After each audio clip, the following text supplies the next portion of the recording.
ہمارے ہاں بہت سارے مسائل ایسے ہیں جن کو لے کر ہمیں لوگ بہکانے کی کوشش کرتے ہیں ہماری بولی والی قوم کو۔ ایک اہل حدیث مکتبہ فکر کا بندہ میرے پاس آ گیا اور کہنے لگا کہ حافظ صاحب، آپ کے امام ابو حنیفہ کہتے ہیں کہ جو بندہ ماں کے ساتھ زنا کر لے اس پر کوئی حد نہیں لگتی۔ کھلے لفظوں میں اس نے محاورتاً یہ جملہ بولا کہ آپ لوگوں کے نزدیک ماں کے ساتھ زنا کرنا جائز ہے۔ کسی کا دل مانتا ہے اس بات کو؟ اب وہ بندہ تو غیر مقلد تھا، وہ تو حنفی نہیں تھا۔ میں نے اسے یہ کہا، اس وقت میں چوتھے سال میں پڑھتا تھا، 2011 کی بات ہے لگ بھگ۔ میں نے کہا بھائی میں نے ابھی تک پڑھی نہیں ہے یہ بات، کیونکہ ابھی نیا طالب علم، نیا یعنی کہ ابھی درس نظامی سٹارٹ کیا، 3 سال گزرے ہیں، لیکن میں تجھے گارنٹی دیتا ہوں اگر ہمارے امام ابو حنیفہ جس کا میں مقلد ہوں، جن کے طریقے پہ ہم چل رہے ہیں، نماز پڑھتے ہیں، حضور کا طریقہ جو امام ابو حنیفہ نے بتایا، میں نے کہا اگر یہ بات ہوئی تو میں حنفیت چھوڑ کے تمہارے ساتھ چلوں گا، اہل حدیث ہو جاؤں گا، کبھی زندگی میں بریلوی مکتبہ فکر میں نہیں رہوں گا۔ جی واضح موجود ہے، میں نے کہا مجھے نا وہ حوالہ لا دیں۔ جناب وہ حوالے لکھوا کے لے آیا، دیکھیں یہ ہدایہ کے اندر موجود ہے۔ ہدایہ ہمارے اہل سنت کی بہت بڑی فقہ کی ایک کتاب ہے، میرے پاس اوریجنل بھی موجود ہے، اس کی شرح بھی موجود ہے، قدرتی میرے پاس پڑھی بھی تھی، ابھی میں نے اسی سال وہ خریدی تھی۔ لایا تو میں نے کتاب کھول لی، کتاب الحدود کے اندر جا کر جب وہ تلاش کرنے لگا کہیں پر بھی وہ لفظ موجود نہیں تھے، لیکن میرے دماغ میں بات چوٹ کر گئی کہ یار اتنی بڑی بات کو غیر بندہ اٹھ کے منہ اٹھا کے کر دے۔ ہمارے لیے امام ابو حنیفہ نے آسانیاں کر دی، آج ہم آرام سے کھڑے ہو کے نماز یاد کی اور پڑھ لیتے ہیں۔ بابا خود چھان بین کے پڑھنی پڑے تو پتہ جائے لگ۔ ایک بھی بندہ ہمارے درمیان ایسا نہیں ہے جو نماز کو چھان بین کر کے پڑھنے والا ہے۔ جتنے بیٹھے ہیں سب نے یسر القرآن لے کے 10 روپے کا نماز سیکھی ہے، غلط تو نہیں کہہ رہا میں، یہ بڑا سنجیدہ مسئلہ ہے۔ تو میں نے خیر بجا کے پھر اپنے استاد محترم قاری عمران صاحب کے پاس میں پڑھتا تھا اس وقت فقہ، میں نے ان کے آگے پھر اپنا یہ سوال رکھا، میں نے کہا استاد یہ مسئلہ مجھے تو ملا نہیں ہے، کیونکہ ابھی اتنی عربی عبارت پڑھنے پہ میرے عبور بھی نہیں تھا، شاید میری نظروں میں نہ آ رہے ہیں وہ الفاظ، کیونکہ زیر و زبروں کے بغیر وہ کتابیں ہوتی ہیں ساری، ان پہ زیریں زبریں یہ چیزیں نہیں ہوتی جو اوریجنل قدیم کتابیں ہیں، پڑھی ہیں میرے پاس ابھی بھی۔ میں نے کہا یہ سوال ہے جو غیر بندہ ہم پہ اٹھ کے کر گیا، کوئی تو کہیں تو پوائنٹ بھی لیک ہوا ہے جو اتنی بڑی بات۔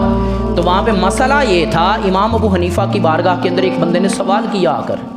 کہا حضور ایک فلاں بندے نے اپنی ماں کے ساتھ بدکاری کر لی ہے، آپ فتویٰ ارشاد فرمائیں۔ اب امام ابو حنیفہ رضی اللہ تعالیٰ عنہ آپ چپ کر گئے، سن کے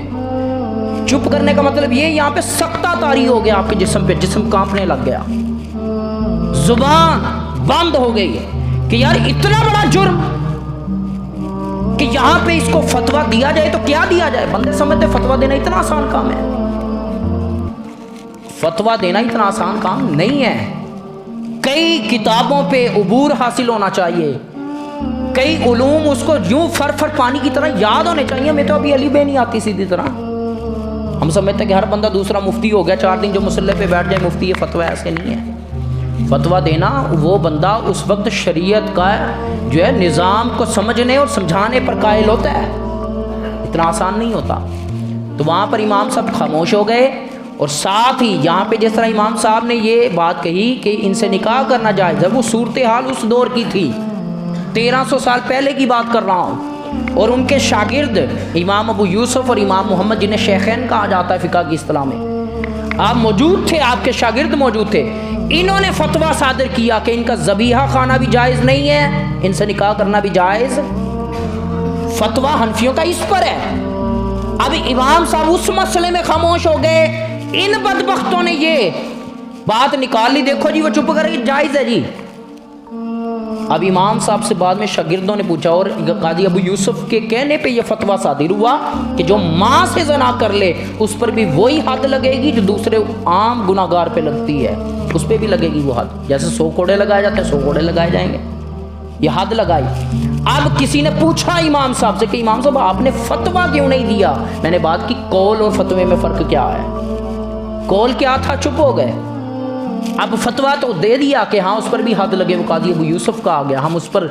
اسی کو فالو کرتے ہیں، آگے فتویٰ صادر ہوتا ہے۔ اور یہ بڑی بات نہیں ہے، جیلم کے اندر بھی 4-5 سال پہلے یہ واردات ہوئی تھی، ایک شخص نے اپنی ماں کے ساتھ زنا کر لیا تھا، یہ جیلم کے علاقے میں کسی گاؤں میں، یہ ایسے ایسے جرم ہیں، ایسے ایسے جانور موجود ہیں دنیا کے اندر انسان کی شکل میں۔ تو امام صاحب سے پوچھا نا تو آپ نے فتویٰ کیوں نہیں دیا؟ امام صاحب فرماتے ہیں میں کیا فتویٰ دیتا،